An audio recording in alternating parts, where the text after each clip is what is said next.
What's going on, everybody? It's Bay McLaughlin from Brinc, and I'm psyched up because today we're kicking off Internet of Life Summit, IOL, here in Hong Kong. We've got all the best partners. We've got WHub, InvestHK, the Mills Fabrica, all the best sponsors, startups from all over Hong Kong, investors from all over Hong Kong, over 1,000 people that have signed up, and over another 800 that have come for the job fair. It's going to be a crazy day.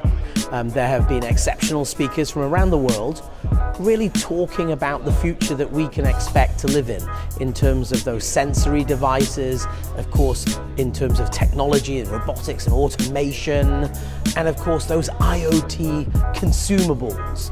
And I think what we have to understand is that the future is now.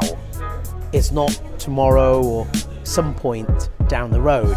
It's really interesting. I've found exposure to a range of technologies personally I didn't even know existed. And Huawei is a multinational global technology company, but I'd never heard of smart textiles or some of the advances in the gaming industry. And so the perspectives are very valuable.